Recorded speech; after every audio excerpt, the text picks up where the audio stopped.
गलत फैसला। आर.के. पुरम दिल्ली का एक इलाका जहां अधिकतर सरकारी नौकरी करने वाले लोग ही रहा करते थे। सरकारी क्वार्टरों में वहां बाल किशन को रहते हुए काफी समय हो चुका था। दोनों बच्चे भी धीरे धीरे बड़े होते चले जा रहे थे। रोहतक में भी सब ठीक ही चल रहा था। सबसे छोटे चौथे और 5वें नंबर के भाइयों की भी नौकरी रोहतक में ही सरकारी विभाग में लग गई थी। दोनों बहनों की भी शादी ठीक ठाक घरों में हो गई थी।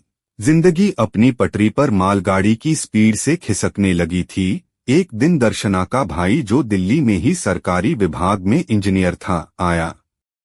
नमस्ते जीजाजी। आजा सोम, क्या हाल चाल है? सब ठीक है जीजाजी। उसने अपने बैग से 2 फॉर्म निकाले। मकान के फॉर्म हैं जीजाजी। एक फॉर्म गाजियाबाद का है और एक दिल्ली का। दोनों की कीमत बराबर ही है, लेकिन गाजियाबाद वाले मकान की जमीन 200 गज है और दिल्ली वाले की 70 गज। आप बताओ कौन सा वाला फॉर्म भरना है? तेरे बड़े वाले जीजा कौन सा भर रहे हैं? मैंने ऑल इंडिया रेडियो वाले सांडू भाई के बारे में पूछा। वो तो दिल्ली वाला ही भर रहे हैं। और तू? मैं तो गाजियाबाद वाले मकान के बारे में सोच रहा हूँ। तो चल मैं भी गाजियाबाद वाला ही भर देता हूँ। हम दोनों ने गाजियाबाद वाला फॉर्म भर दिया।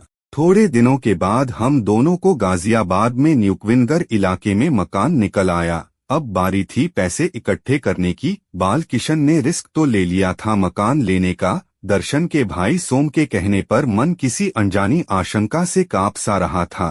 दर्शन फिर पेट से थी। लड़की की चाहत दोनों को कहीं गहरे गर्त में ना ले जाए। सोच सोच कर दिमाग कभी कभी फटने की कगार पर पहुंच जाता था।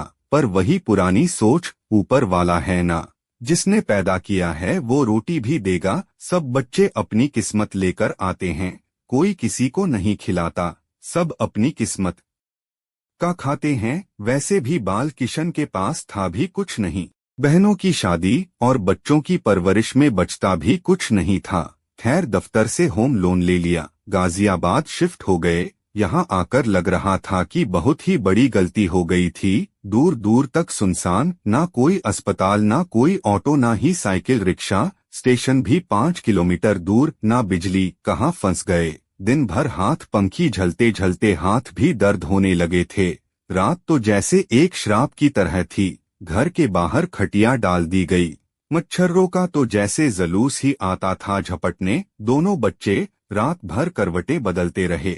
मुझे सबसे ज्यादा तो चिंता दर्शन की हो रही थी। वो पहले ही पेट से थी। 7वां महीना शुरू हो चुका था। दिमाग ने तो जैसे काम करना ही बंद कर दिया था। जैसे तैसे सुबह हुई। मैं और सोम बिजली के दफ्तर पहुंचे। बिजली का नया कनेक्शन लेने के लिए फॉर्म भरा। बाबू से पूछा, भाई कब तक लग जाएगा बिजली का कनेक्शन? जाओ जी जाओ, लग जाएगा। उसने इससे आगे कोई जवाब नहीं दिया।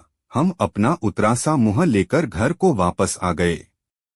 2 कमरे का छोटा सा मकान, बाकी तो खाली जमीन ही थी। नाम का 200 गज का मकान था। अब पछता रहे थे।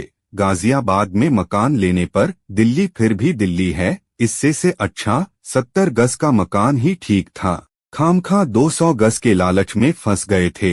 1 हफ्ता हो चुका था गाजियाबाद शिफ्ट हुए। बिजली वाले अभी तक लाइट का कनेक्शन नहीं जोड़ गए थे।